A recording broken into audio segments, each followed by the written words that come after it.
Hello and welcome to the June 7th, 2026 episode of Nick's News. I'm your host, Nick, brought to you by Some Budget Studios. That's right, we're putting money into this project of ours. We're live every Sunday, and I thank you all so much for tuning in or catching the replay on the Nick's News YouTube channel. This is a program dedicated to bringing good news to counter all of the bad news that we are bombarded with on a daily basis, with the hope of bringing a little bit of joy back to the world. Several of our articles are pulled from sites like Industry Tap, Live Science, Positive.news, and GoodGoodGood.co. But we appreciate everything sent in by you, the Nick's Newsies. Caca! So, tonight we are doing yet another cool news episode covering the very cool news that we and the Nick's Newsies have found throughout the entire year so far. So we've got a lot of really great articles that we've found and that you've sent in, and we're so appreciative for them. They may not have made the cut as good news, but we definitely like to showcase them and show you how cool they are. So, also, as you can see, I done goofed. Clearly. And this is Producer Donna's revenge. In honor of this fantastic flamingo onesie, all of our articles tonight are Flora and Fauna related. So it is the cool Flora and Fauna news episode, effectively. All of these are going to be abridged versions because we've got like 12 articles to go through tonight. So due to the sheer volume, yeah, there are going to be abridged versions. I'm not going to read the full articles. But as usual, the links for all these articles are in the description of the video. And I'll post them to the chat here for the live folks so that you can check them out at your leisure. The Carolina Ash says, disgruntled flamingo. You should be cautious. Apparently, Producer Donna has received help from people about a list of onesies for me to wear, and this will... Oh boy, I can't wait to see what else comes my way when I screw up again. Ugh. Whew, it's hot in this thing, let me tell you. News brew for tonight. I wonder if I can I put it like this? There we go. How about that? Is that terrifying enough? I think this is just cursed as hell. So this is really good. Oh man, it looks like I'm something out of John Carpenter's The Thing with this head hanging out over here. Oh my lord. All right, news brew. So it is June, which is usually a very bright month, and for some reason I have chosen an entire month of really dark beer. So, darkness is as darkness does, and the days may lengthen, but the night is the home of shadows. And it's time to pay homage to the Reaper itself with a fresh cup of Café Deth. This little number with this beautiful can art. I love Revolution Brewing's can. Come on. There it goes. Revolution Brewing's can art is some of the best that from like breweries that I really like to get brews from. It's really solid. So it's a 14.8% ABV, high octane Imperial Coffee Stout from Revolution Brewing, and it boasts all the coffee goodness that you need to start your week off right or die. So.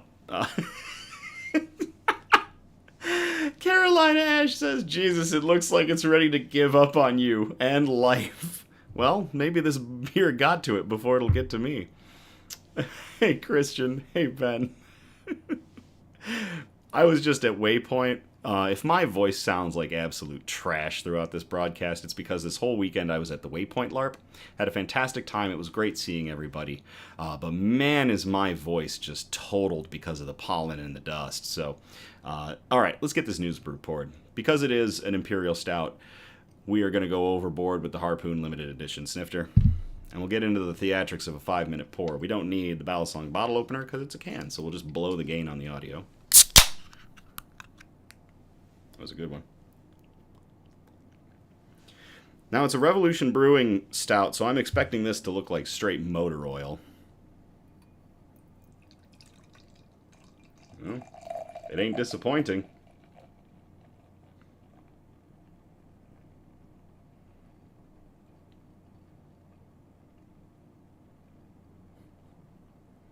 While my flamingo head looks on from my shoulder here.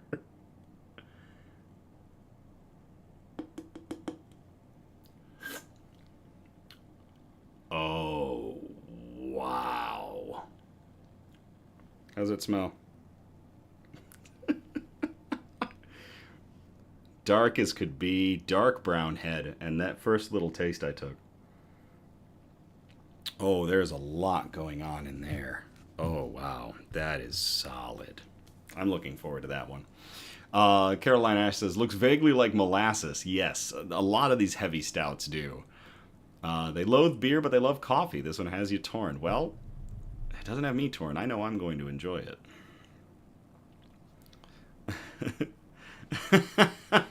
Dirty Rogue, don't know whether to drink it or pre-fill an oil filter. All right. Shoutouts. Let us talk to you about someone that talks more than I do. In the world of voiceover, Anthony of Speak Geek Voice Acting can be anyone, be it hero or villain, prince or pauper, shy guy, or the exuberant life of the party. Contact him if you need character voiceover, corporate voiceover, including IVR and voice on hold, or commercial voiceover. Anthony says, let's work together so we can give your project the voice that it deserves. That is Speak Geek Voice Acting, and there are links in the description of our video for them. So to Speak Geek Voice Acting, cheers.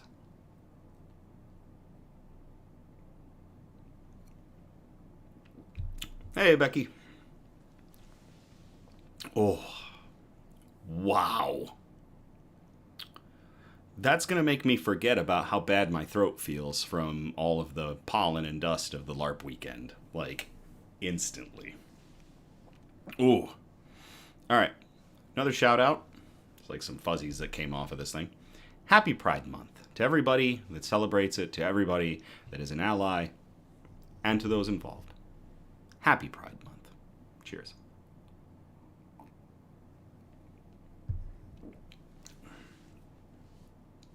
News quote.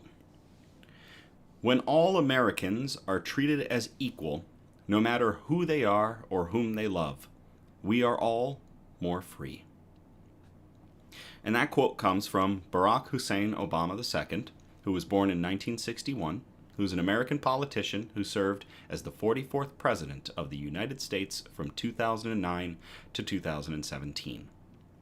And I absolutely love that quote because I think that's very important. I think it's a beautiful thing. And I think it's exactly the way to live and to go about things.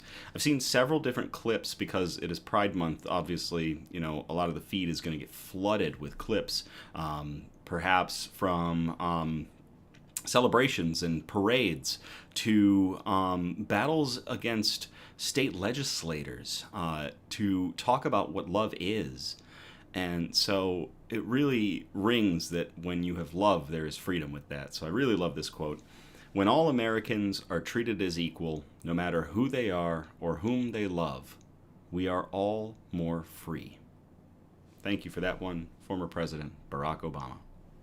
Cheers.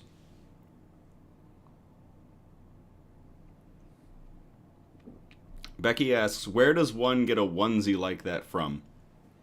So I tend to pick these abominations up from Amazon.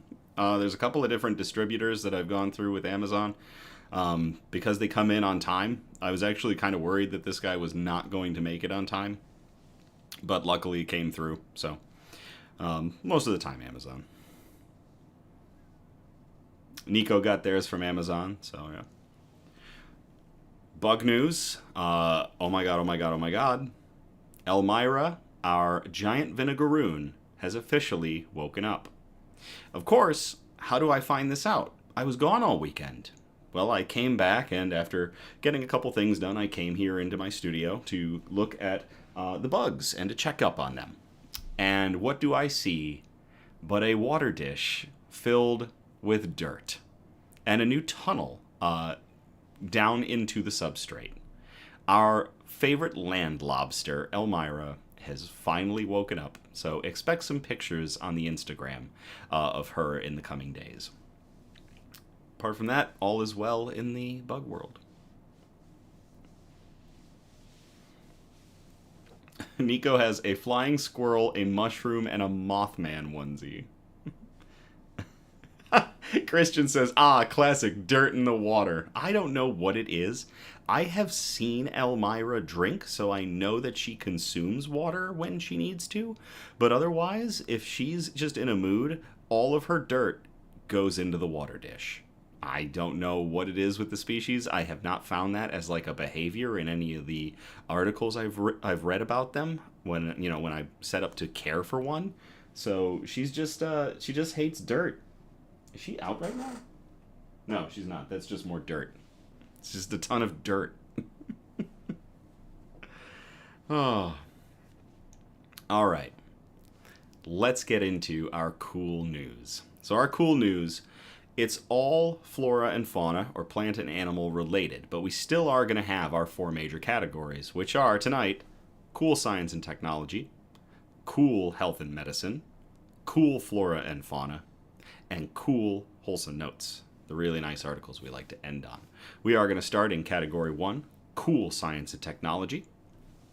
We called this one Blow and Grow, and this one was sent in by Mona. So Mona, thank you very much for sending this one in. I will copy and paste this link into the chat if y'all want to check it out here in the live stream.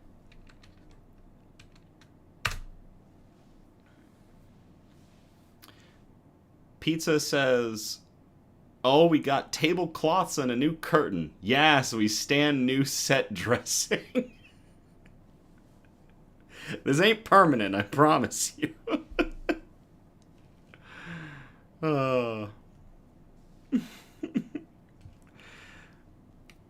Oh, man. Let me get into this. Where's my, ooh, which one's which? I have so many. Nope, that's wholesome notes. There's science and technology. All right. Oh, Pizza's Grace. Hey, Grayson! Yep, we got all sorts of fun stuff going on. All right. A wind-powered tumbleweed that heals the desert as it rolls. This was published to Yanko Designs on March 20th of 2026 by Ida Torres. Yasuo Guo, a multidisciplinary designer with a master's degree in material futures from Central St. Martin's, has had their work appear at Milan Design Week in 2024. She is someone who operates at the intersection of cutting-edge material science and ecological design thinking. Dahang Chu, through the University of the Arts London and Imperial College London, took the one plant most associated with barren landscapes and used it as a blueprint for restoring them. The tumbleweed doesn't fight the desert. It works with it. It uses wind as its engine and travels wherever the landscape allows. Guo's question was, what if we could engineer something that did exactly the same thing, but deliberately seeded the ground as it went? The result is Wasteland Nomads, a biomimetic seeding device built entirely on the principle of passive robotics. No batteries, no circuits, no external power source required. Lightweight, biodegradable support rods form tensile, hollow spherical structures that mirror the tumbleweed's own elastic form. The outer skin is made from a moisture-responsive biodegradable composite, and the seeds are housed within it. When the device rolls into an environment where humidity conditions are just right, the skin begins to break down and disperse those seeds directly into the soil. It boosts soil oxygen, contributes to carbon sequestration, and by the very end of its journey, the device has fully merged with the ground it was trying to restore. No waste. Most ecological technology still leaves something behind: a plastic housing, a metal component, a depleted battery that needs to go somewhere. Not with this thing. The project took home a 2025 European Product Design Award in the Eco Design Products category. Guo has already accumulated a striking list of recognitions, including the IF Design Award in Germany and multiple honors from Chinese design institutions. She is clearly a designer who thinks at the system level, not just asking what something looks like, but how it lives, decays, and eventually reintegrates. Wasteland Nomads starts with a specific, urgent problem: the accelerating degradation of viable land across arid regions of the planet, and it finds the answer in the plant that has been quietly solving the same problem for millions of years. That is really cool. To everybody at what was the name of the company again? Wasteland Nomads, for designing a biodegradable tumbleweed robot that spreads seeds as it travels across the desert landscape. Cheers. Ah, yes, the flamingo is definitely has the same sort of reaction to all of this that I am. Just, being in this onesie again. This thing really is horrific. I mean, it's got wings and everything. Like, it is pretty crazy. All right. There it is. Next article. Well, we called this one third-party accessory may not be supported. And I'll copy and paste this one into the chat.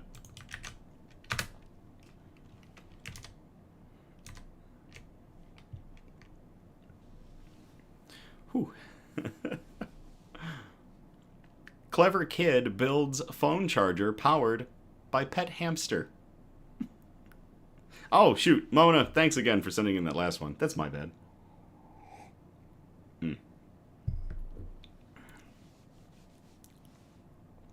Clever kid builds phone charger powered by pet hamster. This was published to Popular Science on May 8th of 2026 by Andrew Paul. Renewable energy is the cornerstone of any sustainable society.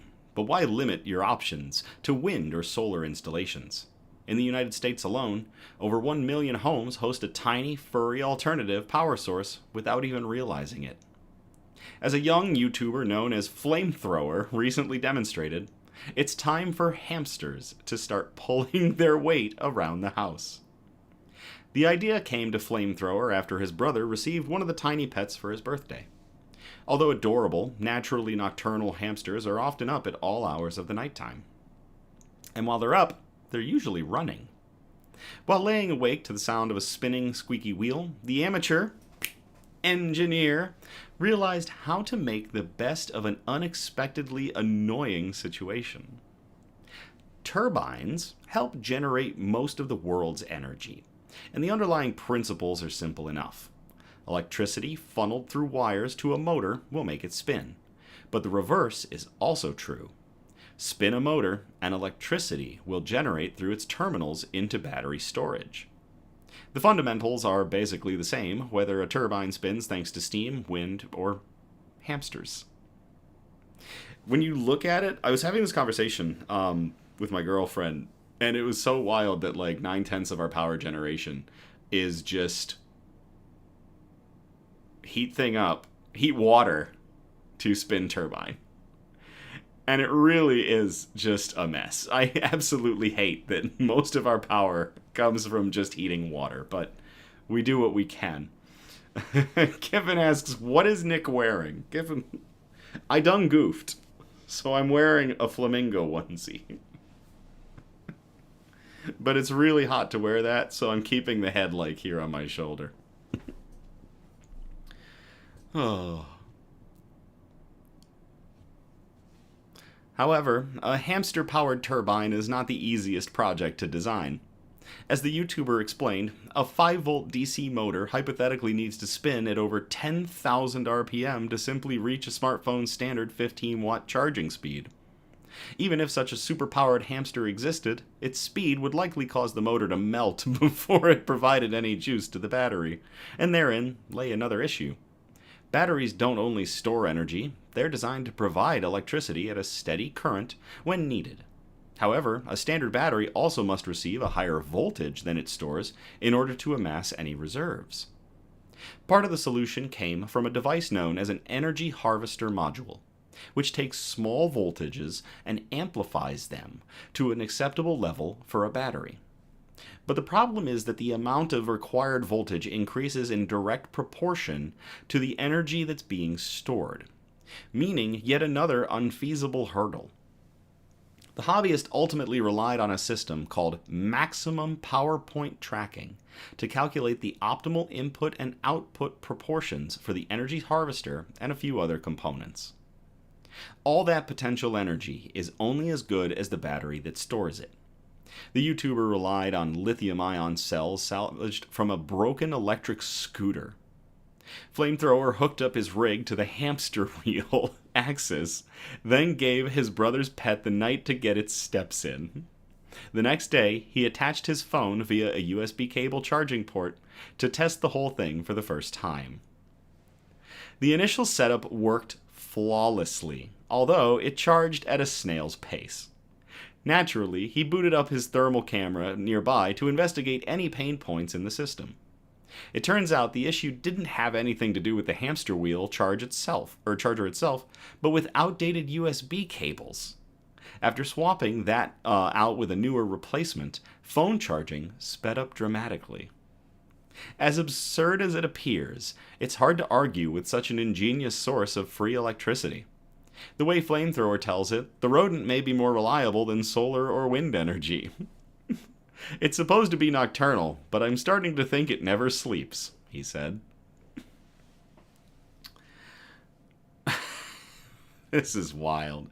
To YouTuber Flamethrower for figuring out that they could turn their brother's hamster into a charge port for their phone at night. Cheers.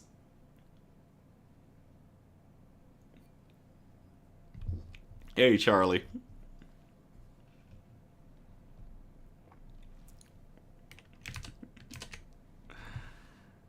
Oh. So I done goofed, and this is my eternal reward, is a flamingo onesie. Normally I would put the head on, but man, it is so hot in this thing.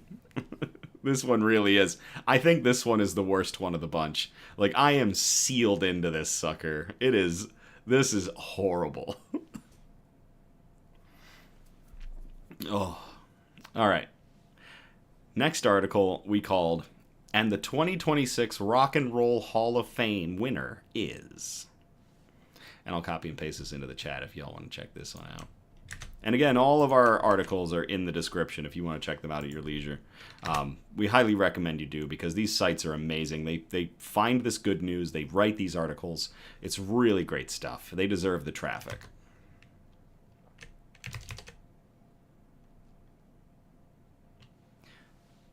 Scorpions are literally metal, study reveals.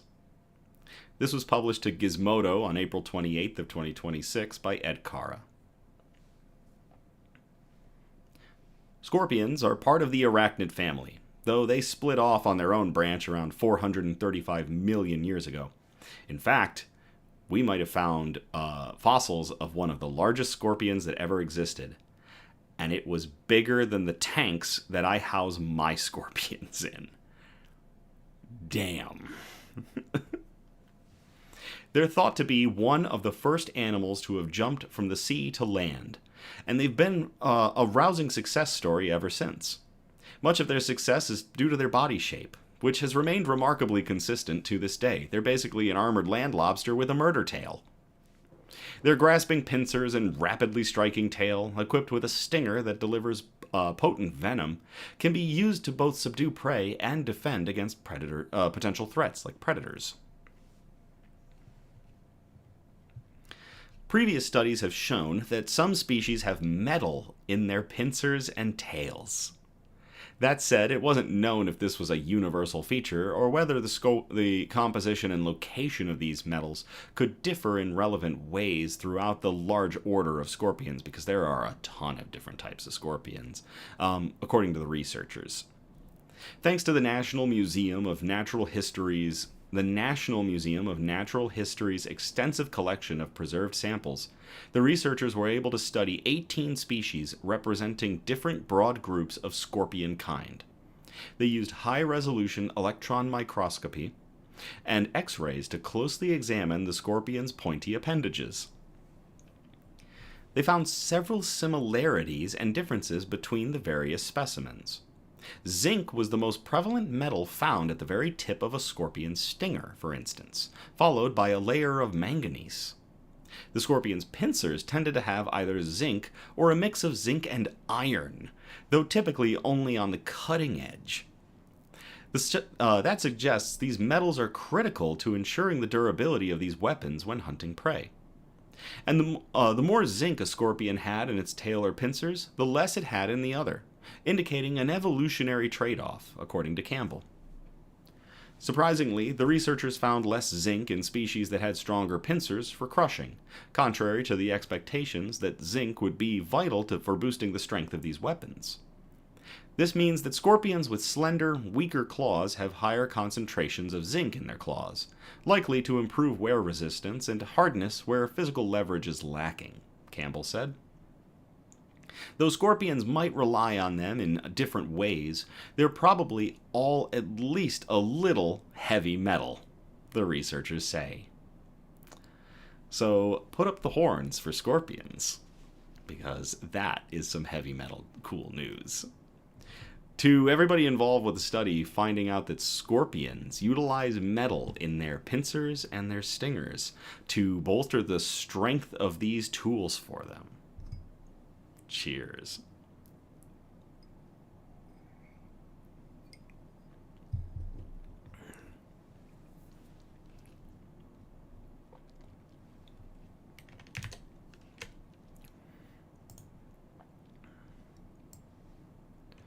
All right, our last article here in Science and Technology we called Whale, Whale, Whale. What do we have here? And I will copy and paste this into the chat if y'all want to check it out at your leisure.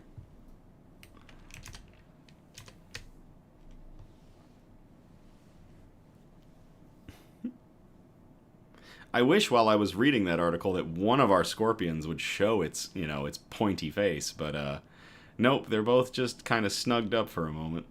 We'll see if at least Little John will come out while we're going through the broadcast tonight. A new whale detection network launches in San Francisco Bay, alerting ships in real time. This was published to NBC News on May 20th of 2026 by the Associated Press. Sorry. A little bit. There we go. Ferries, cargo ships, and tankers cut through choppy waters in the San Francisco Bay. Until now, whales could easily go unnoticed by mariners, but an AI-powered detection network launched in May is designed to track them day and night. The system, called Whale Spotter, scans the bay around the clock for whale blows and heat signatures up to 2 nautical miles away, alerting mariners to slow down or reroute when whales are nearby. So it's basically Whale Watcher on steroids. The effort comes amid an alarming rise in gray whale deaths in the bay. Last year, 21 dead gray whales were found in the wider bay area, the highest number in 25 years, according to the Marine Mammal Center. Scientists say those figures likely underestimate the true toll, as many whale carcasses sink or are swept back out to sea before they are ever found or reported. Gray whales have long migrated along the California coast on their roughly 12,000-mile journey between breeding lagoons in Mexico and feeding grounds in the Arctic. But instead of simply passing offshore, increasing numbers are now diverting into San Francisco Bay and lingering for days or even weeks inside the crowded estuary, a shift scientists increasingly link to climate change. Warming temperatures and shifts in sea ice in the Arctic are disrupting the food web gray whales rely on during summer feeding months. The eastern North Pacific gray whale population was once hailed as a conservation success story after rebounding from commercial whaling and being removed from the Endangered Species Act in 1994. But numbers have since plummeted, decreasing by half over the last 10 years, according to the National Oceanic and Atmospheric Administration. Just 13,000 remain. The thermal camera system provides real-time alerts to mariners. Artificial intelligence automatically flags potential whale sightings, which are then verified by trained marine mammal observers before alerts are sent via radio to ferry operators, vessel traffic controllers, and posted publicly on the WhaleSafe website. Whale spotter systems are already used on vessels and fixed installations such as lighthouses and coastal towers in the United States, Canada, and Australia. But researchers say the San Francisco Bay Network is the first to directly integrate land-based and vessel-mounted detections with official mariner alerts, allowing whale sightings to be relayed in near real time to ships navigating the bay. That is really cool to everybody involved with the utilization of this system, Whale Spotter, that is looking night and day for whales to alert vessels to divert course or to avoid the whales. Cheers.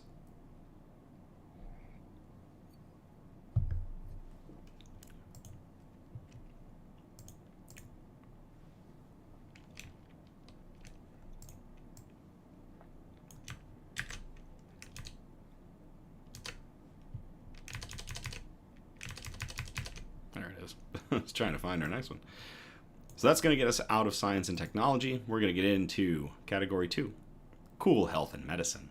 We've got one article in this section tonight, and we called it Slap a Shiitake on It and Walk It Off. And I'll copy and paste this link into the chat if y'all want to check this one out.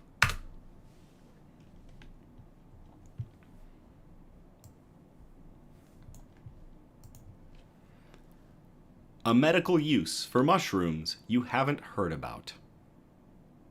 This was published to Bee Giant on May 6th of 2026 by Tina Nizevic. A group of undergraduate students at Western University wrote a research proposal on using mycelium, the root-like fibrous structures of fungi that grow in the soil, as a substitute material for gauze. The initial abstract was submitted to the Synapse Undergraduate Science Case Competition hosted by the University of Ottawa. In 2019, a study found that just 110 of Canada's more than 1,000 hospitals generated 87,000 tons of waste each year, the equivalent of the Great Pacific Garbage Patch. This includes items such as masks, gowns, IV bags, and yes, gauze. Most gauze is made from cotton, rayon, or synthetic fibers such as polyester. Many synthetic fibers are derived from petroleum, while cotton can be a water-intensive crop. The students wondered whether they could have a positive impact on the environment and climate change by using the unique properties of mycelium. One of the benefits of mycelium is the fact that it can biodegrade, said Lisa Zhu, one of the co-authors of the proposal. In medical settings, using mycelia has been appealing in certain applications because some fungi species have been found to mimic the human extracellular matrix, a mixture of proteins and carbohydrates that exist outside of cells and help provide structural integrity to our tissues. While brainstorming, the students came across mycelium as a potential biomaterial for, engineered structures that skin and cells can attach to as they grow. This is especially useful in situations where wounds are chronic, such as ulcers or bed sores. Based on their research, the students suggest using a species called hemlock varnish shelf, or Ganoderma tsugae, which grows primarily on eastern hemlock trees. The mycelium from this mushroom is made up of materials that bind to receptors on human immune cells to activate an immune response and secrete factors to improve skin growth. The students believe it might diminish the need for extensive antibacterial ointments because it would have inherent wound healing properties. Of course, you can't take mycelium from the ground and apply that to skin directly. It would need to be cleaned, chemically manipulated, and freeze-dried. This new material would be used to create fibers that serve as the basis for this new gauze. The project was named a finalist in the competition, and the group had the opportunity to expand on the initial abstract to get it peer-reviewed. It has since been published in the Undergraduate Research in Natural and Clinical Science and Technology Journal. That is some really cool health and medicine news, working with mycelium, fungi, to come up with a new type of gauze for medical application. To everybody involved at Western University with this group on this project, cheers.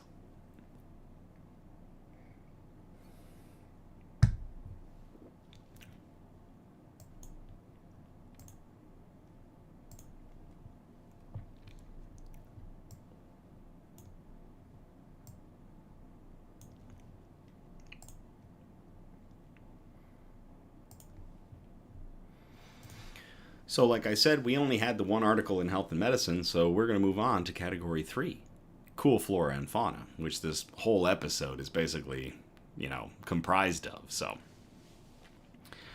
this one is an All the Buzz article. So we've got, how many do we have in here? 1, 2, 3, 4. We got 5 articles in this section alone. And the first one is going to be an All the Buzz article.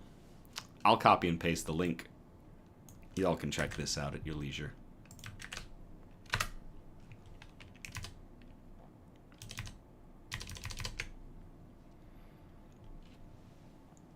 Scientists discover that a New York cemetery is the underground home for over 5 million bees. This was published to Good.is on April 20th, 2026 by Eric Barnes.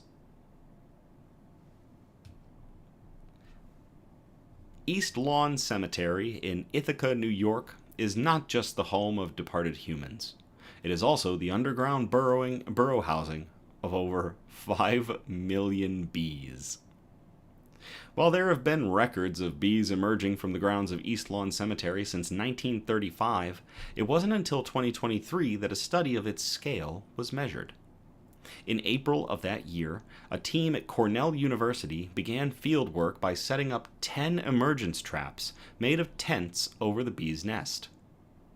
By analyzing the number of bees caught in these traps along with other data, they calculated that as many as 5.56 million bees live in the cemetery's ground. To put it into perspective, the typical honeybee hive contains around 30,000 bees. We are on an order of magnitude so great compared to the norm. Many might be puzzled about bees living underground rather than in a typical hanging hive. In actuality, though, the majority of bees live underground. The minor bee, Andrena regularis, which is found in the cemetery, actually lives solitary lives within burrows. They nest there during the winter months and emerge in the spring to pollinate, mate, and dig burrows for their larvae. But why is the cemetery a popular living space for these bees? The peacefulness, the lack of pesticides, and the fact that, overall, the ground is rarely disturbed all make cemeteries good habitats for bees, Cornell University entomologist Brian Danforth told Science Alert. Given the huge population, the Cornell University researchers state that the cemetery is actually very important for the area's ecosystem. Should the cemetery grounds be disturbed or altered, it could impact vegetation and crops in the surrounding areas. In fact, there are some cemeteries partnering up with beekeepers and other bee conservationists. Danforth and his colleagues have encouraged a global community science project to help the bees. The purpose is to study, protect, and conserve the ground-dwelling bees and their habitat. That is some really cool, buzzy news about this cemetery that is not just home to those who have passed, but generations upon generations upon generations of those that came, are here, and will arrive in the future. Over 5 million bees. To everybody involved at Cornell University on this study, and to everybody working to protect the habitat of the bees. Cheers. And I really like the explanation they go into about that it is not just one hive. It is a huge number of just solitary bees hanging out in a cemetery.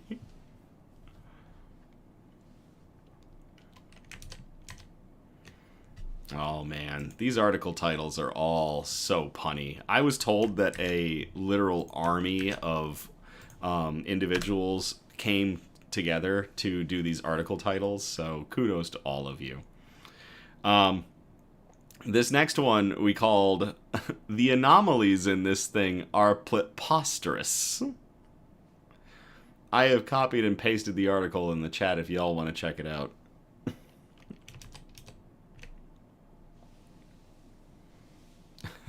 Producer Donna says, shout out to the gutter crew. The platypus is even weirder than thought, scientists discover. This was published to phys.org on April 25th of 2026 by Andrew Sinan. When the first taxidermied specimen of a platypus was brought back from Australia in 1799, European naturalists began looking for the seams. They assumed it was a hoax. The animal has been surprising scientists ever since. The platypus is one of only 5 mammal species that lay eggs. The other 4 are all types of echidna. It is also one of the few venomous mammals. Males have a spur on their hind legs that releases venom at their enemies. Now, another oddity has been added to the unusual platypus characteristics, according to a study published in the Biology Letters Journal of the UK Royal Society. In animals with spines, the pigment called melanin protects against UV radiation, helps regulate body temperature, and is responsible for the color of skin, fur, or feathers. Melanin is contained in tiny specialized structures inside cells called melanosomes, the shape of which is linked to their color. For example, eumelanin, which produces black, gray, and dark brown hues, is usually found in elongated melanosomes. Pheomelanin, which produces red, reddish browns, and sometimes shades of orange and yellow, is found in spherical melanosomes. And in mammals, these melanosomes are always solid. However, in birds, sometimes the structures are hollow or flat, with only a thin layer of melanin. This helps birds have the dazzling and varied colors that are seen across the world. Birds also have melanosomes that are organized into smaller nanostructures, which create iridescent colors that interact with light, such as the feathers of a peacock. Jessica Lee Dobson, a biologist at Ghent University in Belgium and the study's lead author, told AFP the team was compiling a database of mammal melanosomes when they made an extremely surprising and exciting discovery. Platypus melanosomes are mostly spherical, which should give it reddish-orange fur. But the animal is merely a shade of dark brown. Then the scientists discovered that some of its melanosomes are hollow, like those of birds. The melanosomes were scattered randomly throughout the hair cortex and do not create iridescence, she said. To the best of our knowledge, this is the only example of hollow melanosomes in mammals, Dobson added. Further work is definitely needed to find out why they have them. So if you thought it wasn't weird enough how much platypuses resemble a duck and a beaver just slapped together haphazardly, now we're going to throw into the mix that at the microscopic level or the cellular level, their melanosomes are more bird-like too in certain instances. Once again, the platypus continues to amaze and confuse science. To everybody involved in this study, figuring out that platypuses are simply preposterous. Cheers.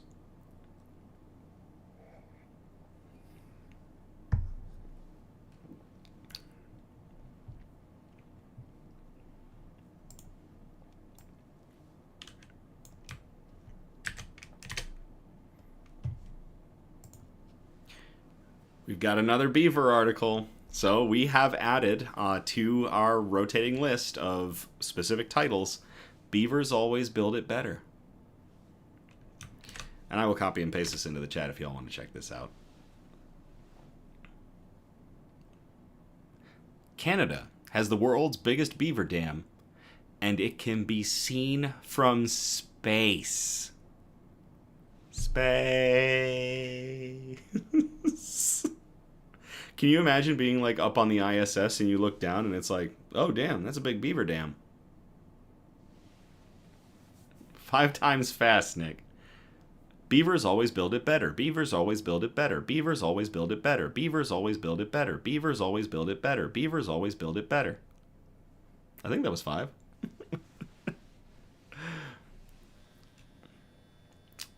This was published to DH National on May 7th of 2026 by Kaya Williams.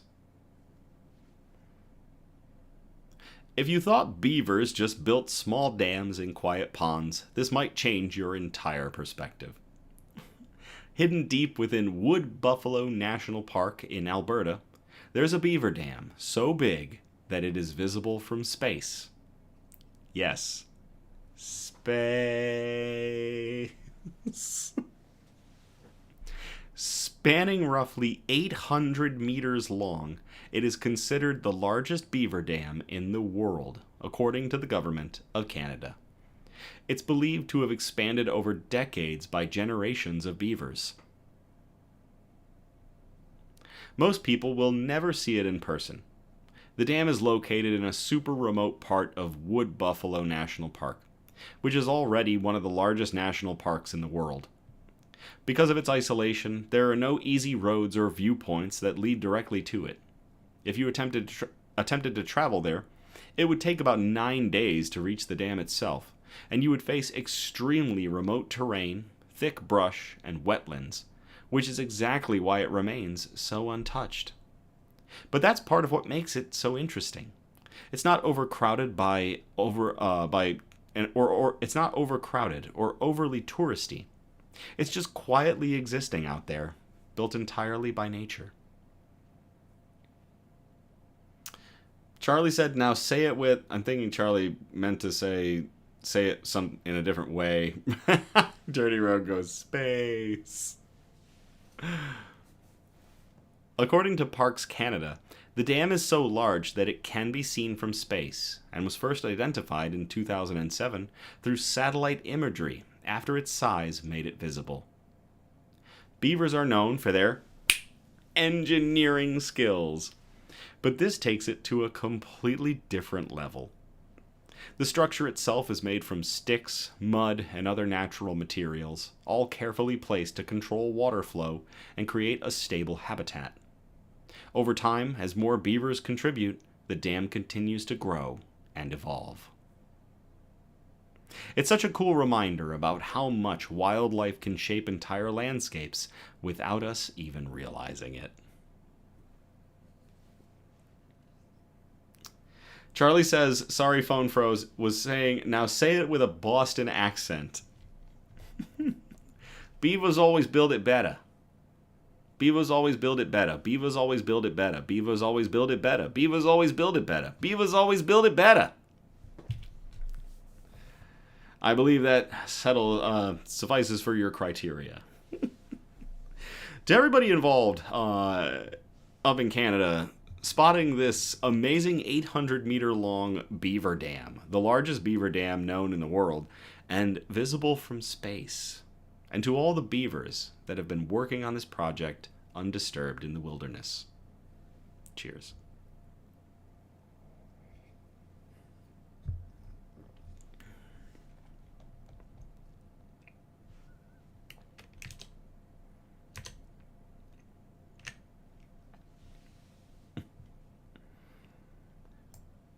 This next one we called This Thing Will Make You Ink. And I will copy and paste this into the chat if you all want to check this out at your leisure. There it is.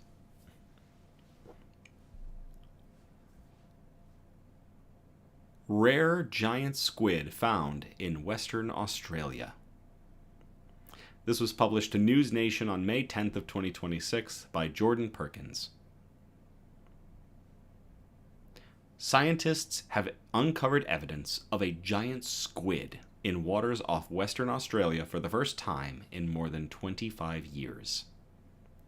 The discovery comes from a 2026 study published in the journal Environmental DNA, which analyzed samples collected during a deep-sea research expedition near the Ningaloo coast. Researchers used environmental DNA, or eDNA, to identify marine species that are living below the surface. The team collected 178 water samples across 5 different depths in the eastern Indian Ocean, identifying evidence of 226 species from 126 families. That's right, our ability to determine genetic information and DNA and link that to specific creatures is so incredible and has advanced to such a point that we can take a water sample and we can tell you what animals live at certain depths by the DNA they leave behind in the water. This really is an era of scientific discovery and just a marvel of science and engineering. And we really need to capitalize on this, because this is some wild science. Among the findings of those 226 species from 126 families was genetic material linked to the elusive giant squid. Finding evidence of a giant squid really captures people's imagination, but it's just one part of a much bigger picture, said study lead author Georgia Nestor. In addition to the squid, researchers documented 83 new species or range extensions for the region, including the sleeper shark and the faceless cusk eel, both identified in Western Australian waters for the first time.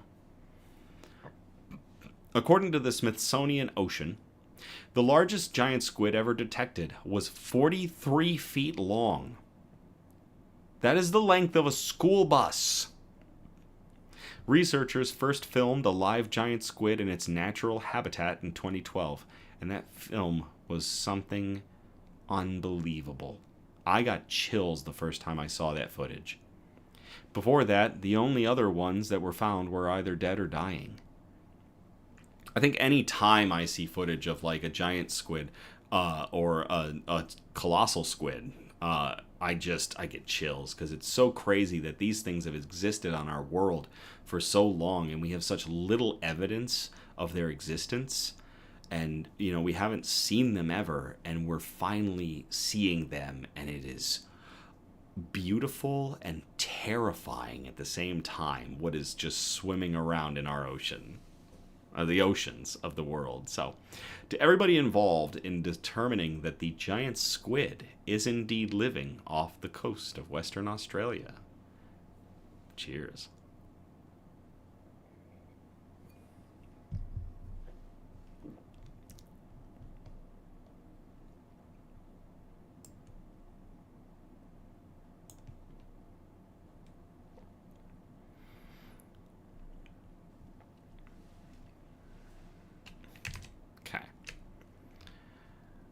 This last one, I have a note that I have to sing this, but the problem is it's been so long. I listened to the tune earlier to try to remember it, and I used to watch this show as a kid, but it's been so long.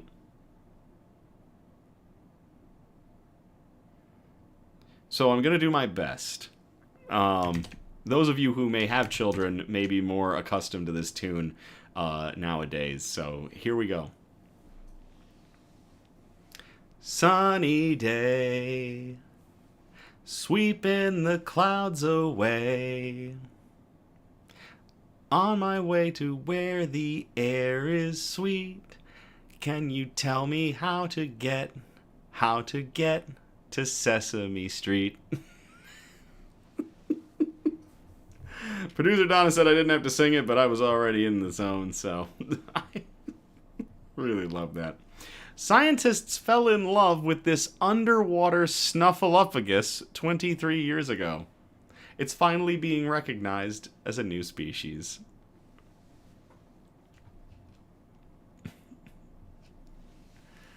This was published to goodgoodgood.co on May 18th of 2026 by Megan Cook. And I did post that one, right? Yeah, I posted it. Right? I posted it. I posted it.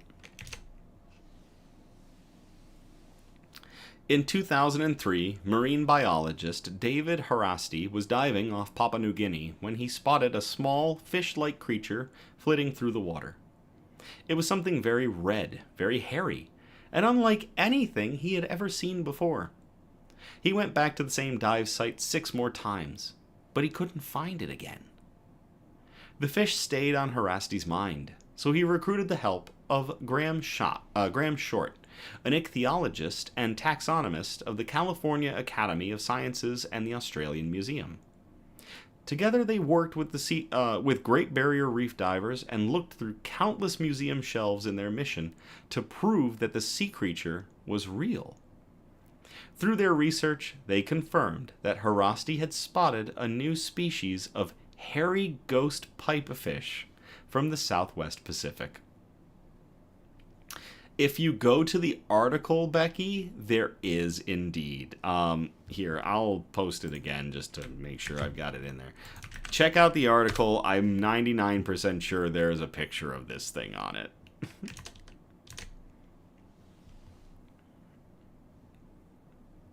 Becky says, I am scared. Becky, don't be scared. It's a fish. It's not going to hurt you. It's a cute thing. It is a very cute fish. On May 10th of 2026, Harasti and Short published a paper in the Journal of Fish Biology formally describing the new species. They decided to name it Selenostomus snuffleupagus, after Mr. Snuffleupagus, Big Bird's best friend from the beloved children's series Sesame Street, in reference to the species' distinctively shaggy, filamentous appearance and snout reminiscent of the character's covering and trunk. It was so easy to say, yeah, this looks like Snuffleupagus. I mean, it's almost identical. It's scary, Short told Scientific American.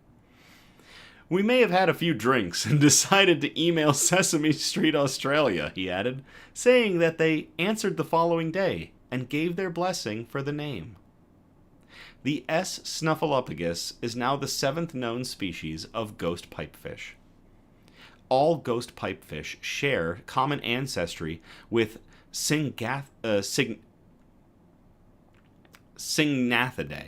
a family of fish that includes seahorses, pipefishes, and sea dragons. According to Short and Harasti, they are masters of the art of camouflage, frequently mimicking algae, sea grasses, crinoids, and soft corals in both form and coloration. A couple of months ago, I went to Shed Aquarium, and they had an exhibit of seahorses as well as a couple of sea dragons. And I'm looking in the tank, and I can see one of the sea dragons, and I'm thinking to myself, with the size of the tank, there's got to be more sea dragons. There's literally another sea dragon that's right next to my face, and it's so well camouflaged, I can't see the damn thing. And then it moved a little, and I'm like, ah! It spooked me. I'm a grown man, and I got spooked by a sea dragon. Tim says, I was 1 year old when Sesame Street aired. Blast from the past, Tim. When it comes to stature, the S. snuffleupagus is twice as small as the average pinky finger, at just 1 to 1.5 inches in length. They play their part in the marine food web by feeding on even tinier creatures, like shrimp, like crustaceans, and zooplankton. It's so hairy compared to other species, Short said, referring to the ghost pipefish's filaments and that stick out of its exoskeleton. Or they stick out like an exoskeleton. Other species can be a little bit hairy in certain spots, like under the snout, he explained, but this one took the hairy form all the way. He laughed. I mean, it looks ridiculous. To David Harasti and Graham Short for confirming the existence of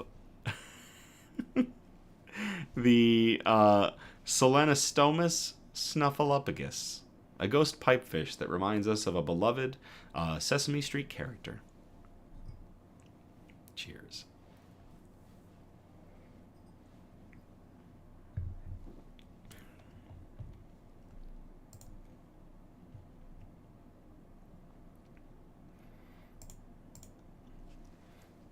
All right, that is going to get us out of cool Flora and Fauna related Flora and Fauna, and we are going to move on to category 4, the cool wholesome notes. We've got 2 articles in here tonight. I think they're both great. We called this first one, and we thought the lottery had bad odds. I will copy and paste this to the chat if y'all want to check out this article.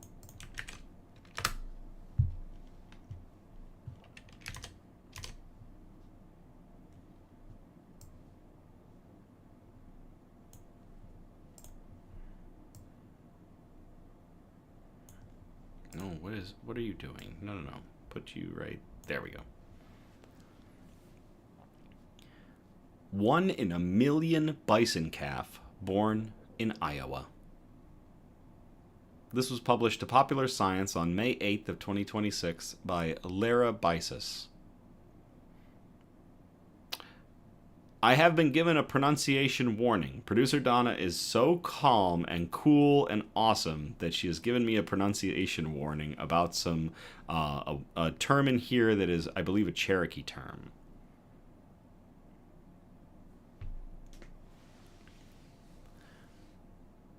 A rare white bison of the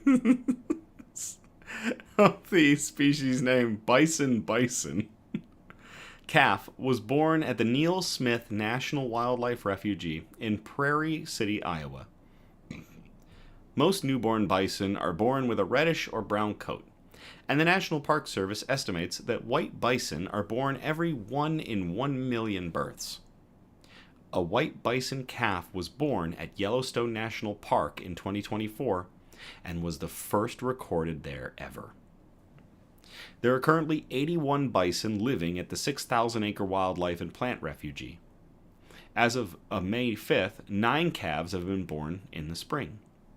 Refugee manager Scott Gilgy expects more calves will arrive over the next few weeks. Several bison still appear to be pregnant, and the refuge sees about 9 to 15 new calves every year. The refuge is also home to elk and several species of grassland birds. Many Native American nations, including the Sioux, Cherokee, Navajo, Lakota, and Dakota, believe that the birth of a white bison calf is sacred. It is a hopeful sign of good times ahead. It comes from the legend of the white buffalo calf woman, or the pronunciation is Tesanwi. A sacred story that has been passed down among generations. Many tribes will incorporate Tesanwi's lessons, bringing harmony and spirituality into a troubled and hungry world, into the prayers and teachings. Bisons are the largest land animals in North America. If you haven't seen one, find ones that compare them to people or cars. These things are enormous. The males weigh up to a ton, which is more than my car, I believe. while females weigh up to 1,000 pounds.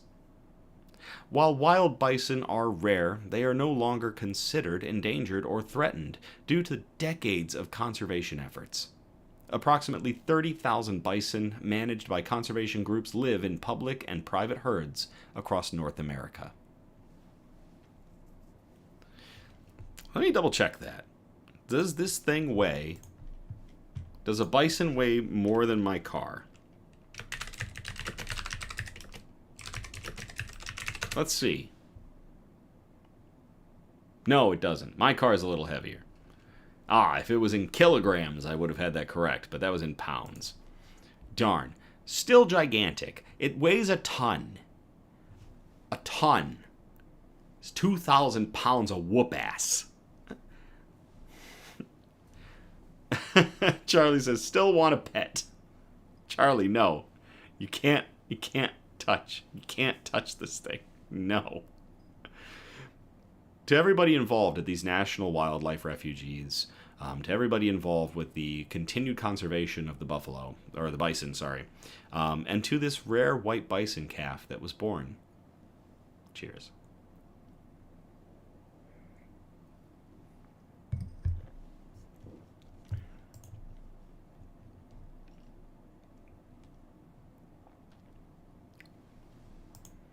All right, our last article of the night, and I absolutely love this one. The group that did these article titles and got so punny with them, as producer Donna called them earlier, the Gutter Crew. This is some magic, because this one, Tim, I'll cut into my little monologue. Tim asked, does it stay white or change to brown when they grow older? That's a great question, Tim. I'll actively look up the answer to that, right? It stays white. Producer Donna says it stays white. Which, when you see bison, they're shades of very dark brown. Like, they're not light creatures. So to think that one of these things is going to be like white is crazy. I really love puns. I really love when we've got great titles, very punny titles, but I really like this one. The Gutter Crew came up with a title for this one, and they called it, "I Will Always Be There for You." I will copy and paste this into the chat so that y'all can check this one out. I think I already did post it in. Yeah, I did. So...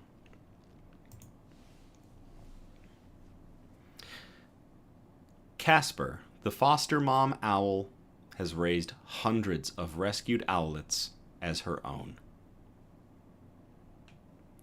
This was published to CBC, the Canadian Broadcasting Corporation, on May 10th of 2026 by Michelle Gomez. Becky asked the Gutter Crew. So the Gutter Crew is like a group of friends that producer Donna and I have. And yeah, basically... she put them to task to come up with article titles.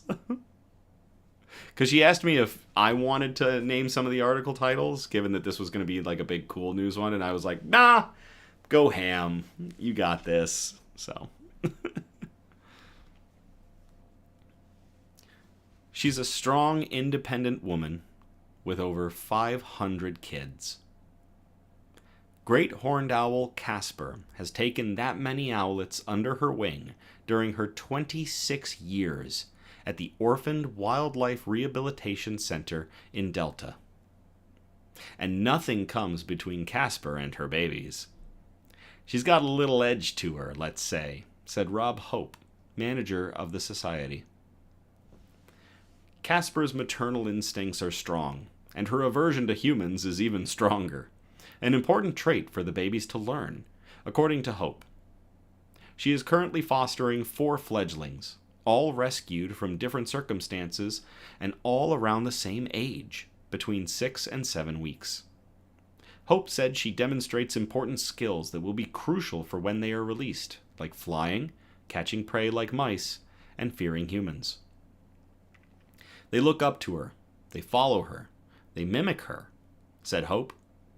That's what we want, so that when those babies are in the wild, we know that they've got a good chance of survival.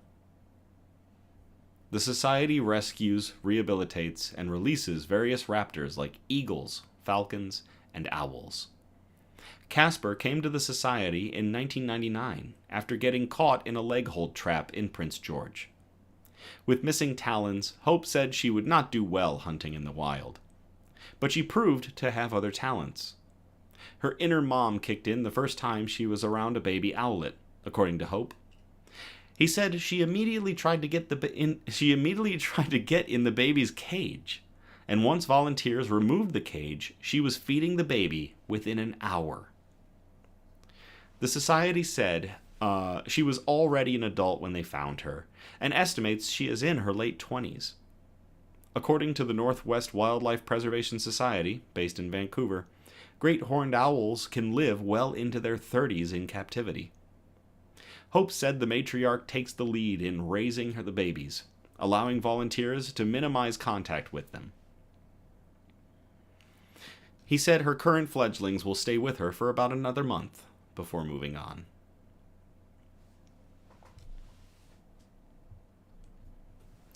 Producer Donna stated the Gutter Crew is a group of Minecraft friends. But that is really something. An owl mom, strong, independent owl mom, who has raised over 500 owlets so that they can be released back into the wild. To Casper, I'll always be there for you. Cheers.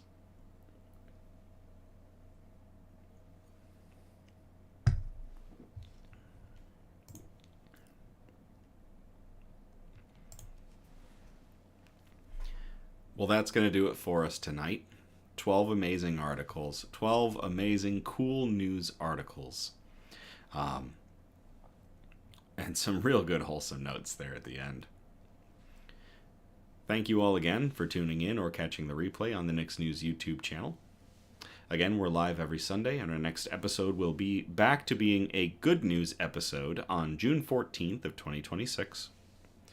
We encourage participation, so if you feel inclined, you can message us or post suggestions for news brews, shoutouts, news quotes, and of course, good news articles that we can present on future episodes of our broadcast.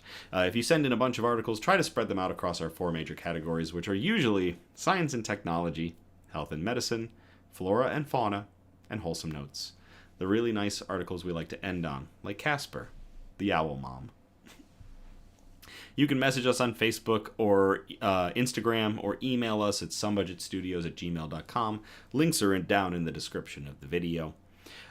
Feel free to like, subscribe, or comment on all of our content across every major platform. Facebook, Instagram, YouTube, and even TikTok. We do TikToks of our news nibbles. So all we're trying to do is continue to spread good news and joy and get those into the algorithm. It's so hard sometimes to get good news into the algorithm because bad news is such great shock media. But good news is what we all need to be getting through this kind of crap. So you guys help immensely with that. You continue to grow Nix News. You continue to support us. And I can't thank you all enough for that. We can't. The Nix News team can't thank you all enough for that. It really is amazing. We continue to grow. We don't do much advertising. We're not trying to get with big companies. We're just trying to spread good news. And y'all help every day. So as always, thank you all again. I love you. Have a great night. And I will play us out.